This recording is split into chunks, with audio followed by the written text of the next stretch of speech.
Hey everybody, welcome back to an all-new episode of 10 to Life with me, Annie Elise. Boy, oh boy, man, do we have a case to talk about today. It's one that I first covered over on my podcast on one of the Thursday episodes, which if you follow the podcast, you know for the Monday episodes, I usually cross-post them a few days later on YouTube, but we do also do a Thursday episode every single week that is exclusive to the podcast, and it's where we talk about all these updates that are going on in the week, new cases, breaking news and existing cases, all of those things. So even if you're not a podcast listener, I would highly suggest checking that out because you won't get those over on YouTube. But anyway, my point in saying all that, sorry, I'm itchy, was that we covered this in one of the Thursday episodes, and there really wasn't a lot of information known at the time. But then more information started getting released. It was kind of like a, holy shit, is this really happening moment? But then, you know, when we did like our mega deep dive over here on the 10 to Life team, we uncovered so much more, which kind of blows my mind because I feel like a lot of people aren't talking about all of the different complexities and details. Now, you're probably like, okay, Annie, shut up. Just tell us what the heck you're talking about today. What's the case? It's the case of the two missing moms. So let me break this down for you. Back on March 30th, 2024, two women in rural Oklahoma, gosh, I always have a hard time saying that word, rural, can't do it. Rural Oklahoma, they were reported missing. Their names were Veronica Butler and Jillian Kelley. Now, right away, their disappearance became a huge news story. I mean, people all over the country were following every single development in this case. Within just a few hours of them going missing, the car that they were in, a blue Kia SUV, was found abandoned right on the side of the road. So family members who found the car, they contacted the police right away. And when the investigators arrived on the scene, what they found was so concerning that they immediately contacted the Oklahoma State Bureau of Investigation. Now, only a few details were released to the public at that time, but the investigators definitely thought that Jillian and Veronica were in danger. So weeks went by, and law enforcement barely shared any information at all. Now, naturally, this of course meant that people started speculating on their own, and the rumors, they began swirling mega over time. But eventually, some answers came, and these answers were shocking to say the least. Now, as I said, this case has created a lot of speculation and also some misinformation. But today I wanted to give you guys a full overview of the facts, of everything that we know so far, everything that we don't, and the nitty-gritty details that we uncovered while we were researching. So hopefully this video can help clear up some of the confusion, but there really is a lot to go over. So guys, let's get right into it.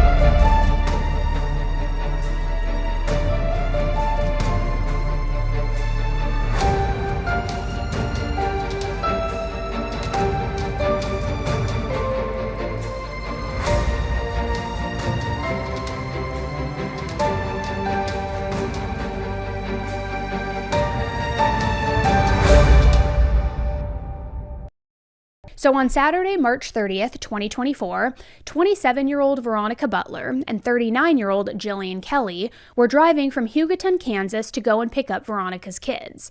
Veronica had two children, a 6-year-old and an 8-year-old, and she had these children with 26-year-old Wrangler Rickman. Veronica also had very long, wavy, reddish blonde hair, green eyes, and was a little bit of a curvy build. Jillian was blonde with blue eyes, and she kept her hair in this face-framing bob with bangs. Now, at the time of Veronica's disappearance, she and her ex, Wrangler, had been separated for quite some time. They were never married, and at that point, both of them were in relationships with other people.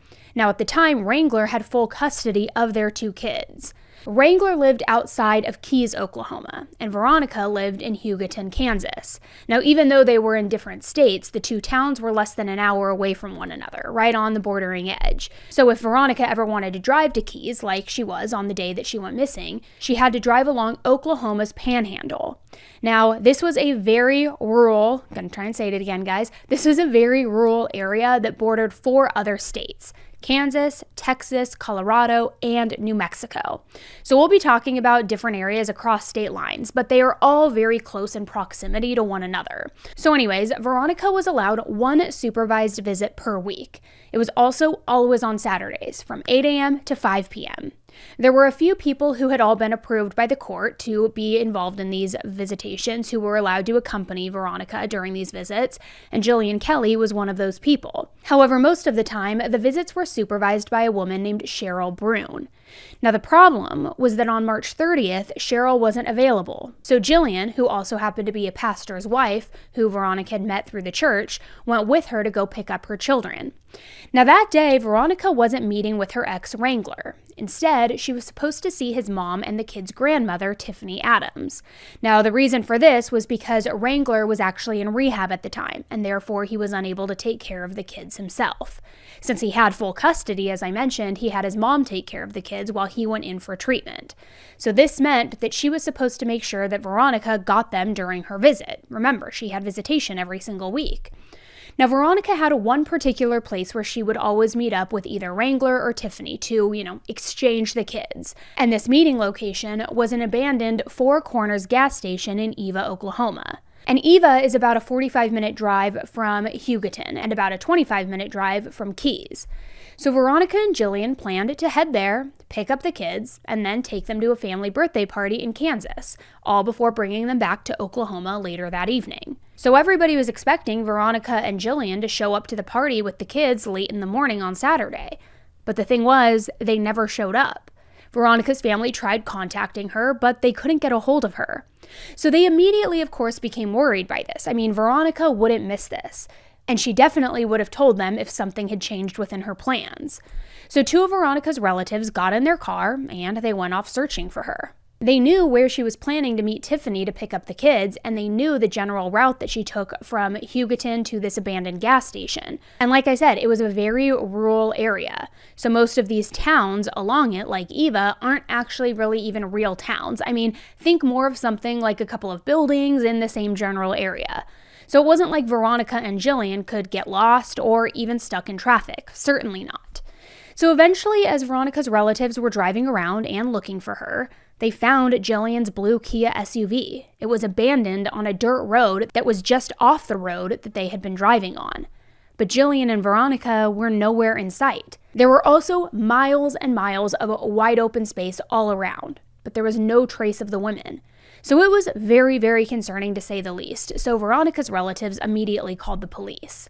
Now, while all of this was going on, Jillian's husband and Veronica's fiance were also starting to get pretty nervous. Neither of them had heard from their partners, and they actually went out looking for them too. And they both ended up calling the police individually and reporting the women as missing. By the time that they found Jillian's car, it was already surrounded by detectives and different investigators who had already responded to that first call, though. So right away, the police put out an endangered missing advisory for the women. And around this same time, the police also called in the Oklahoma Bureau of Investigation, also known as the OSBI. They wanted them to help with finding these missing women. Then word of Veronica and Jillian's disappearance spread through the area like wildfire, guys. I mean, something about this disappearance seemed especially sinister, especially because the OSBI was brought in so quickly. The police weren't talking too much about what exactly they saw in the car to make them so worried or make them so convinced that the women were in danger, but people were definitely spooked. Urgent search this evening for two mothers who are missing, one of them a pastor's wife. They vanished on the way to pick up one of the mother's children. The car they were in has been found in Oklahoma. Here's ABC's Victor Kendo. Tonight, the urgent search along the Kansas-Oklahoma border for two missing mothers who vanished the day before Easter while driving to pick up children. They're gone, and nobody knows where they exactly went. 39-year-old Jillian Kelley, the wife of a pastor at First Christian Church in Hugoton, Kansas, was traveling with 27-year-old Veronica Butler. According to Butler's church, the two women were on their way to get Butler's children for a birthday party, but they never made the pickup. It appears that this was not a willing incident on their own to have taken off. It looks to be that there's something more involved. Butler's blue Kia found abandoned on the side of the road about 40 miles away in rural Texas County, Oklahoma. There's every reason to believe that they could be in danger. At an Easter service, prayers for their safe return. We're going to wrap our arms around the Kelley family. We're going to love them. Lord, we lift up Jillian, we lift up Veronica, we pray for their safety. The pastor at Butler's church describes the women more like acquaintances than friends. Tonight, their community will gather for a vigil. Now, if someone goes missing like this, you usually expect that the next move will be for the police to search the area around the car, right? But a lot of locals already had their doubts about whether they would be able to find anything. This specific area was so rural and so open and empty. So if something really bad had happened to the women, their bodies could have been hidden anywhere. So the day after they were announced as missing, several people from the area went to help the police search. I mean, they figured that they needed all the help they could get, but they found that the police weren't actually searching at all. It was really weird, especially given what a big news story this disappearance already was. I mean, you would fully expect the authorities to have all these teams on the ground in helicopters, using scent dogs, drones, something. So the fact that the police weren't really looking for Jillian and Veronica was kind of a clue and led people to believe that they knew more than they were letting on.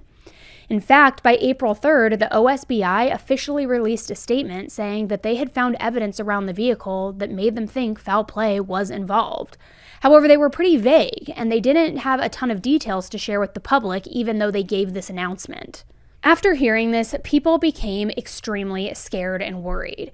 The police had basically just said that there was some kind of attacker or killer on the loose. Even though they said that the person didn't pose a threat to the community, it was very reasonable to be wondering who was going to be next. So I'm sure that you could see this coming, but people started developing their own theories about what had happened. And like I said, it was a very, very rural area with a very small town kind of feel. Everybody knew everybody, and everybody knew everybody else's business. So basically, lots of people were talking, and lots of people were already well aware that Veronica and Wrangler had been going through a pretty nasty custody battle for several years. And a lot of them thought that that was probably part of the motive for whatever happened here. So let's talk about Veronica and Wrangler and about their relationship, where things went sour, and the custody dispute. So Veronica and Wrangler had first started dating sometime around 2015, the year that Veronica graduated high school. From the start, the relationship was very volatile. Wrangler had a substance abuse issue. He was a pretty nice guy when he was sober, but he could become extremely aggressive when he was under the influence of drugs or alcohol. The relationship itself was on again and off again, but Veronica found out that she was pregnant during one of those on periods. So she gave birth to their first child, a son, in December of 2015. They continued to date after their son was born, and they really tried to make the relationship work. Then, in April of 2018, Veronica gave birth to their daughter. However, all through this whole time, their relationship was really bad and really toxic. Wrangler had anger issues, as I mentioned, and could get very aggressive. So finally, they broke up for good in December of 2018. A few months later, in February of 2019, Wrangler filed for joint custody between himself and Veronica. But at the time, he said that he wanted Veronica to be the primary caretaker, and he only wanted scheduled visitation for himself. And that May, the courts apparently decided that that sounded like a pretty good setup. So they gave Veronica custody, with Wrangler being able to see the kids during scheduled visits. However, by the summer of that year, they were now fully sharing custody of the kids.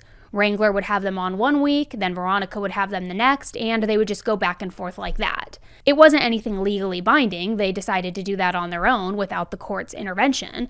However, the 50-50 custody agreement was eventually made official later that same summer. So everything seemed fine. Everything seemed to be working. The problem was that over the next year, tensions got worse between Wrangler and Veronica. In June of 2020, Wrangler said that he now wanted full custody of the kids, and they once again had to go to court.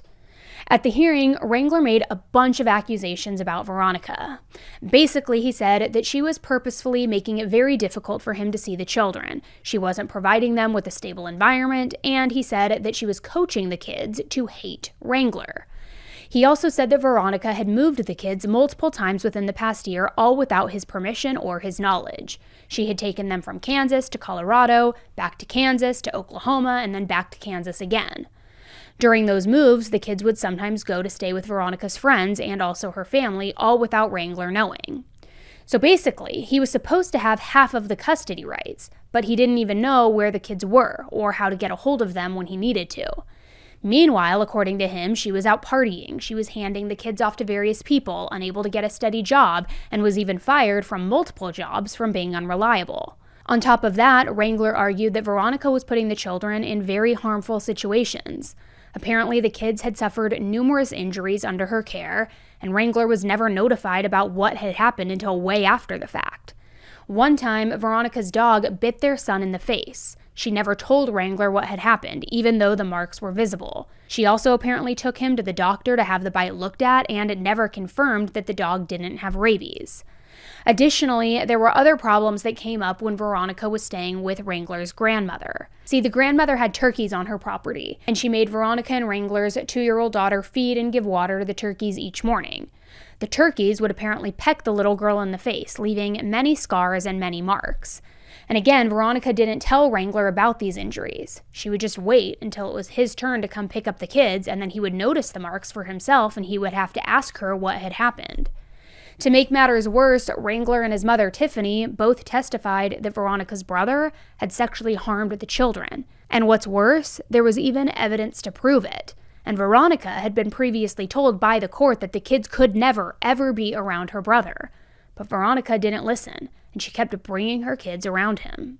Now, all of that sounds really bad, I know. But Veronica was trying to defend herself by saying that Wrangler was the much worse parent in all of this. She had made 5 formal complaints to CPS about Wrangler, including an accusation that he was physically harming their son.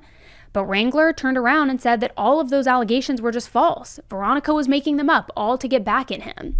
Now, one of those times, Veronica said that Wrangler had choked their son, and she had pictures of bruises on his neck to prove it. But then when their son was asked about this alleged incident and this alleged choking, he admitted that Veronica had told him to tell the social workers that Wrangler had choked him, even though he never did. Veronica was never able to even show those pictures of the bruises. So Veronica then kept calling CPS on her ex, and they had to keep investigating every single time. But each time, they ended up ruling that the accusations were unsubstantiated.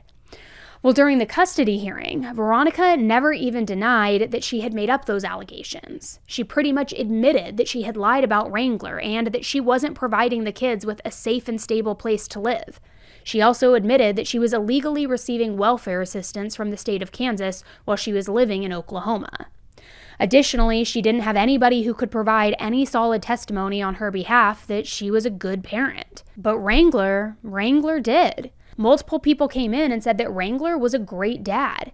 He had gotten over his substance abuse issues and really had turned his life around. He was involved in the kids' lives, he bathed them daily, he fed them daily, he played with them, he knew their favorite foods, had a stable job, kept a clean home, and the kids were never harmed while they were under his care.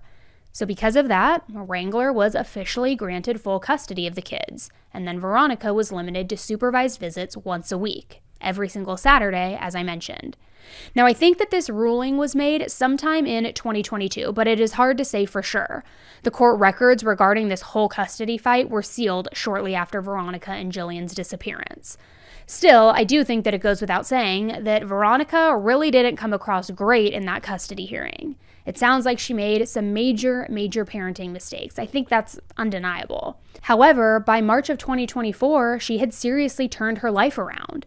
She was engaged, she was in a stable relationship with a good man named Tracy. She also took over a local business called Sunflower Nutrition. She was attending a local community college to become a surgical technician. I mean, really trying to get her life on track. And even with all of those big mistakes in her past, Veronica genuinely loved her kids, and she wanted to provide a good life for them. She wanted to be a good mom for them. In the little time that they had together each week, Veronica made the absolute most of it. She was reading to them, teaching them how to cook, spending time outdoors, and just really trying to be as involved as she could possibly be. This was also around the time when she met Jillian Kelley. I briefly mentioned it, but Jillian was the wife of a local pastor named Heath Kelley, and they had 4 children together.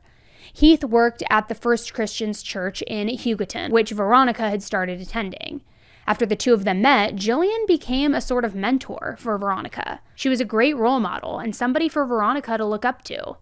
Jillian was also known in the community for being just this very genuine, kind, and caring soul. She was extremely devoted to her husband and her children. I mean, they were her entire world.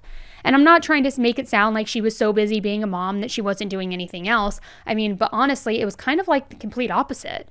She was the type of person who seemed to be in multiple places at once. She would attend every single sporting event that her kids had. She was very involved in various church groups, and she also worked as the church's secretary. Like I said, she was somebody that Veronica could look up to, and she was really helping her work through those custody issues. And since things really did seem like they were getting a lot better for Veronica, she was now in a new custody fight because she was now fighting for yet another change to her custody arrangements. By March of this year, Veronica had filed twice for extended visitation. A hearing about the extended visitation was scheduled for April, and it seemed very likely that Veronica would be granted unsupervised visitation with her kids, especially because, like I mentioned before, Wrangler was now in rehab at the time because his life had also changed a lot throughout 2023 and 2024. It's almost as though they kept kind of flipping positions, right? Wrangler had married another woman in the summer of 2023. However, his substance abuse issue resurfaced, and his aggressive nature also started up again. At the beginning of this year, his wife ended up pressing charges against him, and he ended up being arrested for a domestic dispute against her. She dropped the charges in March, but left Wrangler anyway. She made public statements insinuating that she had to leave this relationship because she was scared of Wrangler. And Wrangler also had a prior felony conviction and was found to be in possession of a firearm, so he was still sent to jail even with those charges being dropped. But at the beginning of March, he ended up being released so that he could spend 6 months in mandatory rehab in Oklahoma City. Now that rehab stint started on March 22nd, just a couple of days before Veronica and Jillian disappeared.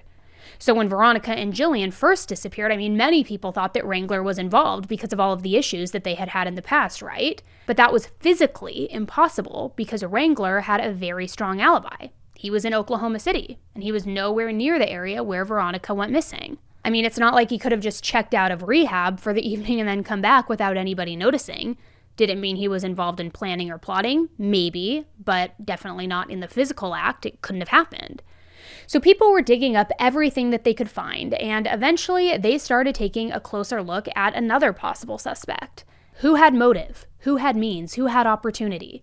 And this time, it was Wrangler's mother, Tiffany. Tiffany had been the children's primary caretaker for a while. The court never officially gave Tiffany custody of the children, but this is kind of just what had happened. When Wrangler went away, she took on the position of caretaker, and it was just something that made sense. Now, Tiffany and her longtime boyfriend, Tad Colum, were very well known in the area. Their families had lived there for a very long time and had built a name for themselves as farmers and ranchers. Being such a rural area, it was often said that their families could get away with almost anything because of this. The area is known to be pretty lawless, if that makes sense. I mean, rules don't necessarily apply to you if you're from the right family. And Tiffany was always very arrogant and very aggressive. She was kind of like her way or the highway type of person. That was her mentality. And Tiffany and Tad were also, to be honest, a little bit scary.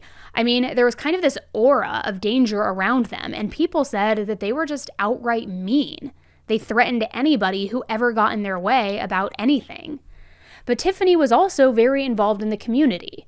She was once on the board at the local hospital, she was a school board member, and she was also serving as the chair for the county's Republican Party. And when she was part of all of these groups, she made all the rules. She did not care what people thought, and she actually became verbally aggressive whenever people tried to go against whatever she was saying. She pretty much did whatever she wanted to do. Plus, many people who were close with Veronica knew that she was very scared of Tiffany. They never had a good relationship at all, and Tiffany did not like Veronica, not in the slightest. Every time they were going to make these exchanges with the children every Saturday, Tiffany always made it very difficult for Veronica, and she was always trying to come up with different reasons of why she could not bring the kids to her. Now, the gossip around town was that Tiffany didn't like Veronica in part because letting anybody else get involved with the children would mean that Tiffany would have less control over them. And I don't want to make it sound like she was just sort of annoyed at Veronica. According to Veronica's friends, she was scared that Tiffany may try to seriously hurt her one day, specifically to keep her from getting custody. It wasn't like Veronica just thought, oh, Tiffany, the in-law, or by extension, is annoying, she hates me, this and that. She was genuinely scared of Tiffany. And remember, Tiffany was also that person that Veronica was going to meet that morning, the morning that she went missing. So of course, lots of people were saying that Tiffany, she had to have been involved in this disappearance somehow. But nothing was happening. And 2 weeks had passed after Jillian and Veronica went missing. And basically all that anybody had to go off of were these wild, unverified guesses, because the police weren't sharing anything that they knew. But then finally, on April 13th, law enforcement made a huge announcement. 4 people had been arrested in connection to the disappearance, including Tiffany, her boyfriend Tad, and their friends Cole and Cora Twombly. An affidavit was released that gave detailed information about the investigation leading up to those arrests. It said that when Jillian's blue Kia SUV was discovered, it was on the side of the road, which we know, but the driver's side car window was smashed. Blood was in the road, also in the car, and Veronica's broken glasses were in the road along with a bloody hammer. A pistol magazine was also found inside Jillian's purse, but no gun was found. So this was why they brought in the OSBI right away, and why the investigator said immediately pretty much that they thought foul play was involved. I mean, given how much blood they found, it was obvious that something very, very bad had happened here. Veronica and Jillian didn't peacefully just get up and walk away from their car. No. There was a hammer, there was blood, a missing gun. Now, since the investigators knew that the women were going to meet Tiffany, they questioned her almost immediately. She said that the kids had been staying with some of her friends, Barry and Lacey Cook, and that they had been staying with them the night of Friday, March 29th. Tiffany said that she was going to go pick up the kids from the Cook's house on the morning of Saturday, March 30th, then go to the exchange. But she said Veronica had called her and said that she needed to cancel that meeting. She needed to cancel the exchange. So Tiffany stayed home, and she was there until she went to go get the kids around noon. She said that she was also at home when they were discovered missing, which was around 10:30 a.m. However, as we know, digital and forensic evidence will always get you, especially anything with your cell phone. Because the police pulled up Veronica and Jillian's cell phone records, and those records told a completely different story. Now, Veronica did call Tiffany the morning of March 30th, but it was not to cancel the meeting. Because at the time of the call, her cell phone showed that she was in the area near Jillian's house.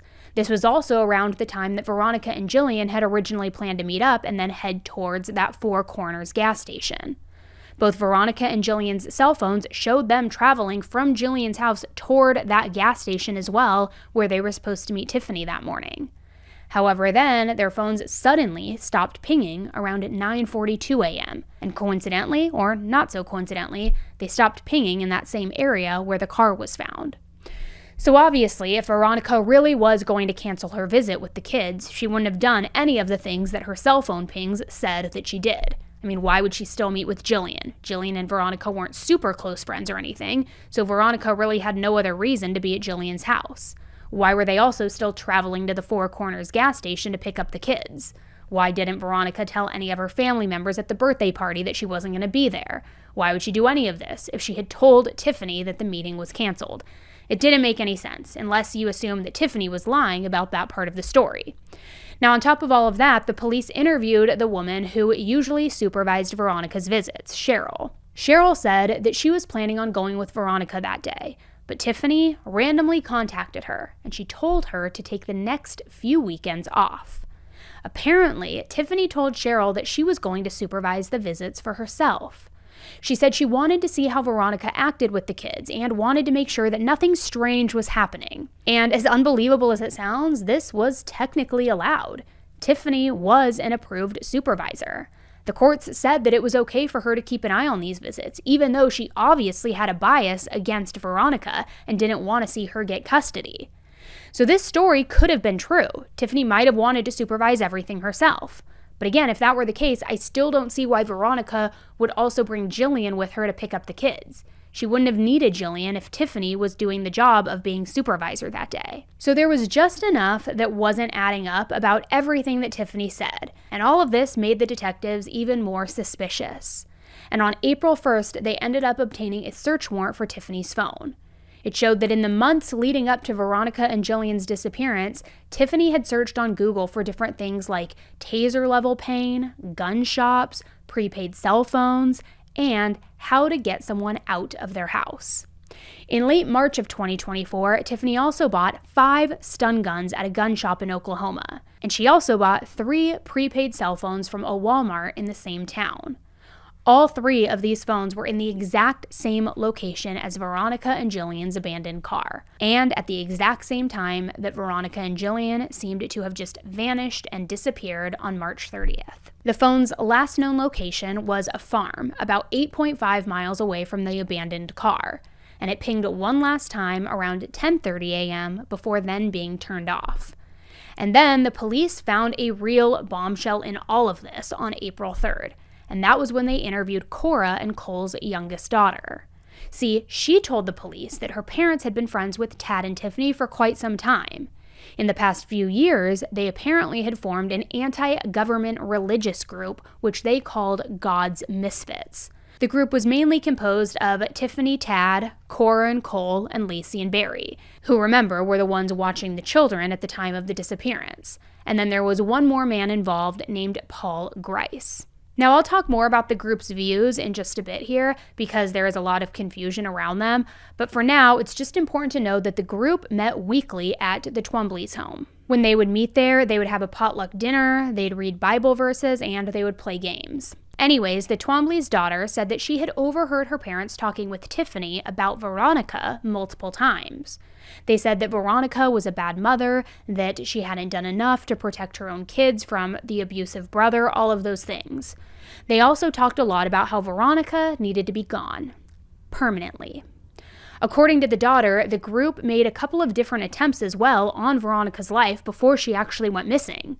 Once was earlier in February of 2024. Apparently they planned to follow Veronica while she was driving and then throw an anvil in her windshield, which an anvil, I had mentioned that in the podcast episode. It's kind of like, who is it? Wile E. Coyote, is that the name? Or like, not the Roadrunner, but you know what I mean? It's like a cartoon where it's like this big steel, I don't even know how to describe it, like this big shaped steel tool where you would like throw it through a windshield and it would hurt somebody, like something you'd see in a cartoon.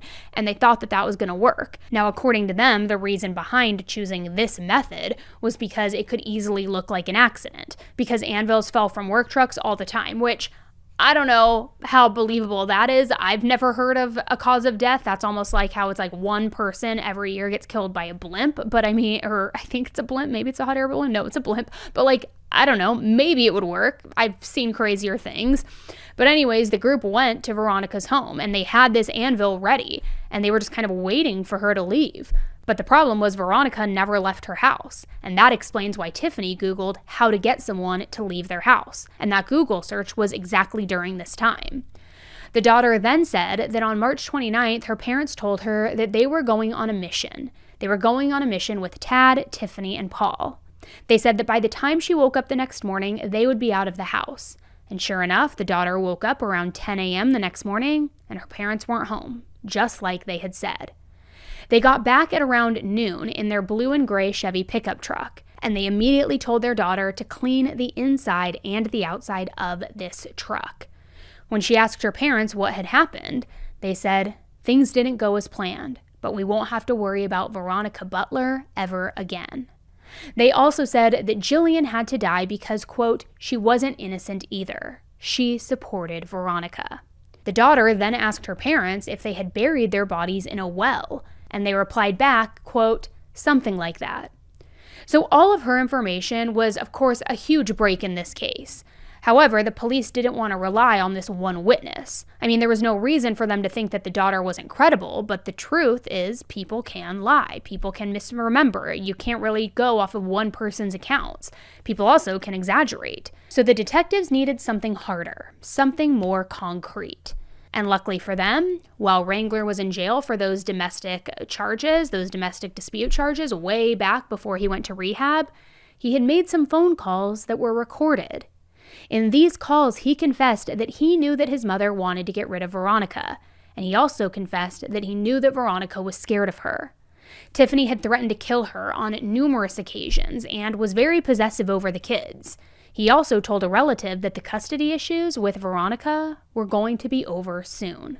Wrangler said that Tiffany had always been difficult when it came to the kids. If he dropped them off at her house, she would make it very hard for Wrangler to ever get them back.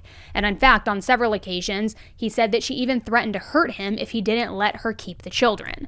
Specifically, she said she would, quote, shoot him in the head if he didn't do what she wanted him to do. Which, remember, this was kind of a pattern that a lot of people in the community said, that she always had to have things her way or the highway. Then another witness came forward and said that they saw Jillian and Veronica's car on the side of the road on March 30th, well before law enforcement or anybody else had arrived. And they said that when they drove past the car, they thought that something had happened to the women and that they needed help. This witness was going to stop, but then they saw a white truck with a white trailer parked in the road near the car. So the witness figured that this person in the trailer was helping the women, so they just kept on driving. However, later on, when they saw that these women in that car had gone missing, they definitely realized that this incident had seemed a little bit off. And coincidentally, investigators discovered that Tiffany owned a white truck and a white horse trailer. So both ended up being seized the day that she was arrested. However, no further information about them has been released. So finally, the detectives interviewed the person who owned the land where those prepaid phones last pinged. They confirmed that this property owner was not linked to the disappearances, but he still had some very revealing information, because the man said that Tad rented the land for his cattle. And on Friday, March 29th, Tad had contacted this property owner and asked if he could do some work with a bulldozer on the land.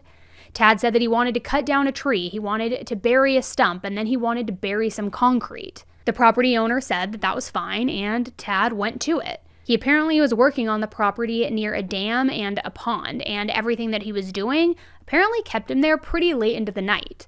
The next day, on March 30th, the property owner noticed that Tad seemed to be all done with his work at about noon, because now the bulldozer wasn't there anymore.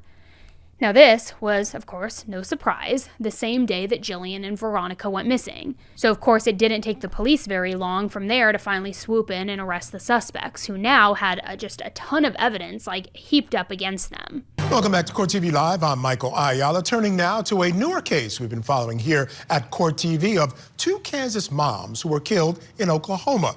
Now, the bodies of Veronica Butler and Jillian Kelley were identified earlier this week. Now, the two women have been missing since the end of March. Their car was found in a rural area near the Kansas state line. Investigators say Kelley was married to a preacher and that she was accompanying Butler to pick up Butler's children from a birthday party.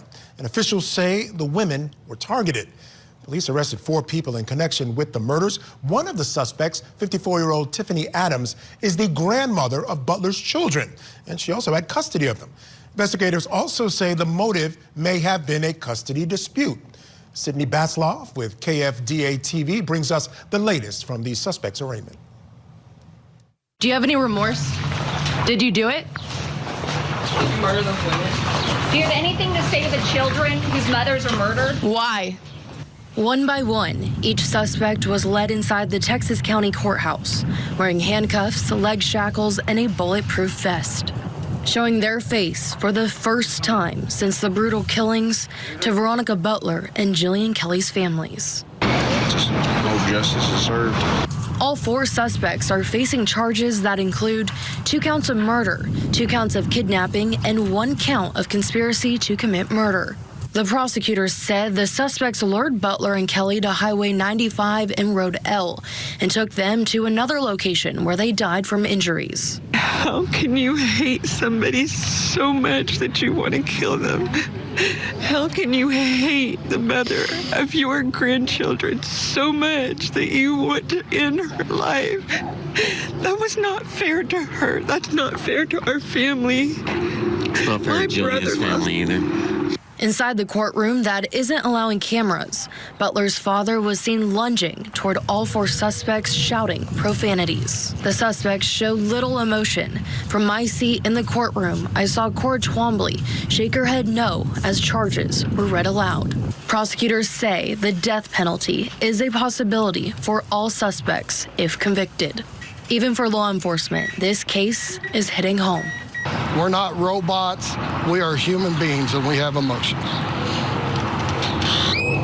So I'm getting emotional. Now, the suspects are alleged to be all part of an anti-government group calling themselves God's Misfits.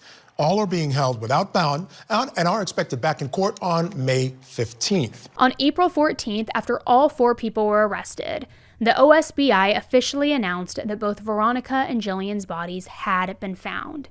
They were 8.5 miles away from the abandoned car, in that same area where Tiffany's prepaid cell phones last pinged, and in that same area where Tad was digging a hole to bury concrete and a tree stump. And Tad did dig a hole, but it wasn't for the concrete or the stump.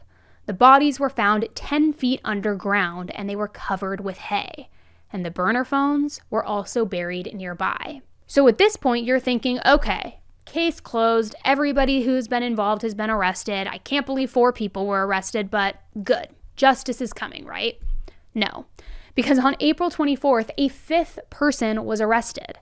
Good old Paul. You may remember that I mentioned his name earlier. He was also a member of God's Misfits. And the Twombly's daughter had told the investigators that he was involved in this from the get-go. Now, as for why he didn't get arrested until after everyone else, it's not entirely clear. The police had questioned him a few days before he ended up being arrested, and it's a bit confusing, but some reports say that Paul confessed to everything. So supposedly, the police let him go and then turned around and arrested him a few days later. Other reports say that Paul was on the run and that it took the police those couple of days to catch him. I don't know what version is exactly the truth here and how everything played out, but we do know what we do know. Officials have confirmed that at some point, Paul did tell them everything that had happened before, during, and after Veronica and Jillian's deaths. Good afternoon. I'm Julia Thatcher. And I'm Jeff Herndon. We begin with breaking news this afternoon. A 5th person is arrested on suspicion of murder in connection to the deaths of Jillian Kelley and Veronica Butler. According to court documents, Paul Grice is also facing suspicion of kidnapping and conspiracy to commit murder. Documents say a family member of Cora Twombly, one of the 4 people already arrested in the case, named Grice as one of the people involved in the deaths of Jillian and Veronica.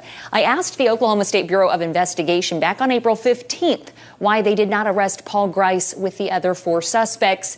I was told, quote, there are no other suspects at this time.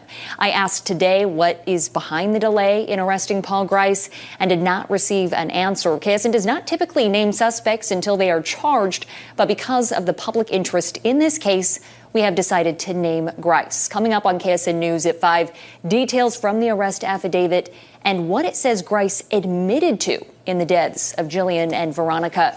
And Paul isn't the only one who has confessed here. According to the police, Tiffany has also admitted to her role in everything that has happened. All 5 of them have now been charged with 2 counts of first-degree murder, 2 counts of kidnapping, and 1 count of conspiracy to commit murder in the first degree. On April 16th, Tiffany, Tad, Cora, and Cole all pleaded not guilty, and a judge denied them all bond. Then on May 1st, a few weeks later, Paul was also denied bond.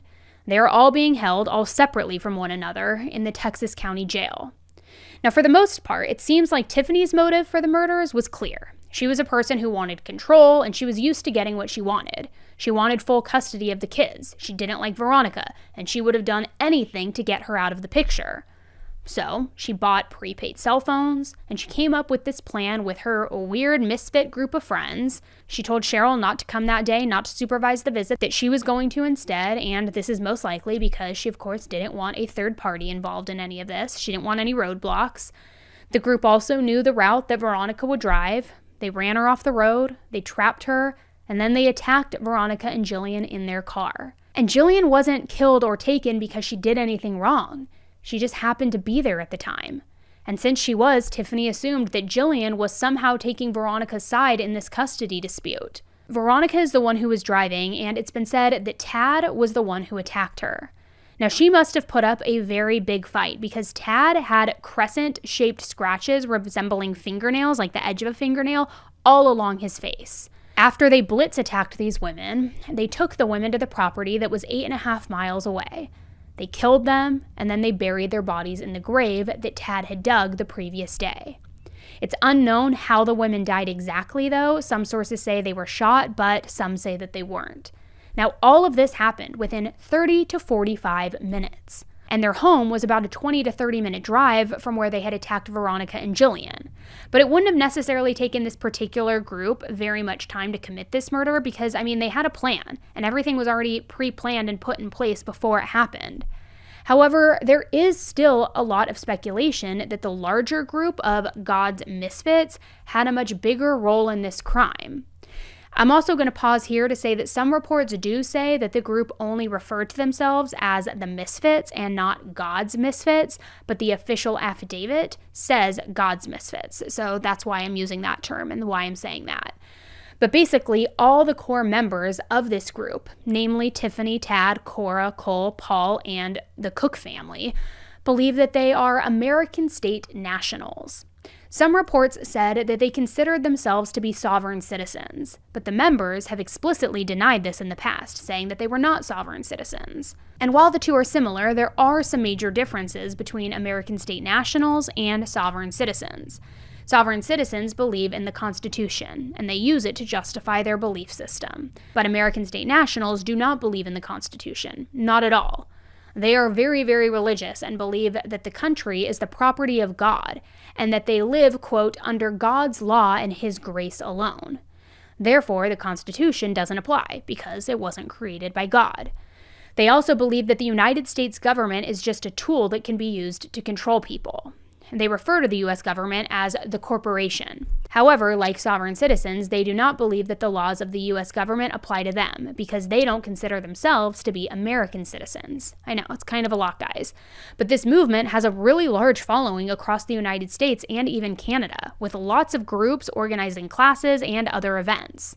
Now, we know that Cole and Cora attended seminars about those beliefs. The seminars mostly focused on teaching people how to be an American state national, how to argue with law enforcement, and more importantly, how to renounce their own citizenship.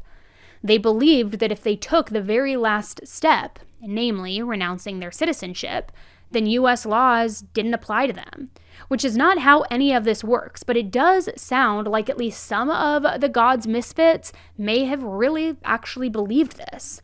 The Cook family and Paul Grice have officially filed for their citizenships to be revoked. Paul filed for himself and for his children on July 6, 2023, saying, quote, "I revoke my citizenship, if any ever existed, with the legal fiction known as the United States government. I claim my children as my God-given property and subject to none other. The government did not create my children and therefore does not control my children. God created my children in their mother's womb with my sperm, and they are my creation, my property, and I waive none of my God-given rights or duties in the upbringing of my offspring." Now, I just gotta say, guys, anytime somebody declares somebody else as their property, it's a big, big red flag, and kind of feels cultish to me. If you're saying, like, these children are my property, I own them, they're mine, feels a little uncomfy. That's just my opinion. And not for nothing, but it's also very much in line with what we know about Tiffany, the grandmother, how she was acting very entitled about her grandchildren, how she was the one who should have visitation. She wouldn't even allow her son, their dad, to come and pick them up whenever she was watching them, and she didn't want to share custody. It just feels very gross to me. Now, it's not clear to me whether Cora, Cole, Tad, and Tiffany were also going to try and renounce their citizenship, but I do think that it's ironic that many of these people currently do have court-appointed attorneys. They don't even believe that the government is legitimate, but yet, okay, they will use public tax-funded resources when it benefits them. I find that kind of interesting. Now, like I said, many people think that this group's beliefs had a very big influence on their decision to kill Veronica and Jillian. Some have said that God's misfits as a group are an extreme cult, and that they were actively trying to take over their community before the murders. I've also heard that they were always trying to get people to join their group and would use scare tactics to intimidate them. People said that they were obsessed with children in a way that was creepy and that they wanted total control of them. However, as of right now, this seems to just be a lot of rumors, and I haven't seen much hard evidence to prove what parts are real and what parts aren't. It seems like this group did meet weekly, but the meetings were very casual, as I mentioned previously. They just kind of ate dinner, they talked, they played games, maybe they would talk about the Bible. Sometimes other people did attend, but they weren't consistent members like the other couples who always were a core group and always held these meetings. Now, while these beliefs are definitely bizarre and revealed a lot about how those 5 alleged murderers thought and saw the world, it seems unlikely that this group was some huge, well-known, influential cult who was just trying to take over anything beyond their immediate families. But I don't know, what do you guys think? Do you think that this group had a lot of influence in the area? Or do you think that maybe it's just being a little bit sensationalized? This case is still rapidly developing, and all of this has only happened in the past 30 days, a little more than that, but the past month. You get what I'm saying? So who knows what's going to come in the future? The families of both Veronica and Jillian are absolutely devastated, as we all can agree and imagine. And Veronica's family especially feels that the justice system has just completely failed her. It was difficult for Veronica to obtain custody of her children, and her death could have been prevented if something had maybe been handled differently. But I don't know. What do you guys think? It's just a horrible tragedy that these kids who are innocent in all of this no longer have their mother. They no longer have parts of their extended family, which, I don't know, maybe that's a blessing in disguise. I don't know. It's just, in all of these cases where we talk about things like this, regardless what the core makeup of the case is, it's always the children who are the ones left to pick up the pieces. And for these nasty custody disputes, or for a husband killing the mother or a mother killing the husband because they want the life insurance, it's the kids who are innocent in all of this, and they're the ones made to suffer. So at what point can you be selfless enough to love the kids more than yourself to make sure that they have a good life and that they're happy? And here you have, 6 to 8 adults who failed these kids. I mean, it is just bizarre. How did nobody step in to be like, hey, something don't smell right here. Maybe we shouldn't be going forward with this. Maybe you don't need to buy all those burner phones. Maybe we don't need to run them off the road. Everybody was in sync thinking this was a good idea, which is just so tragic and bizarre.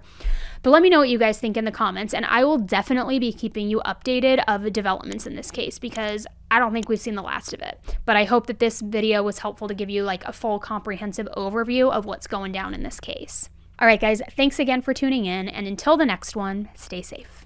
Bye.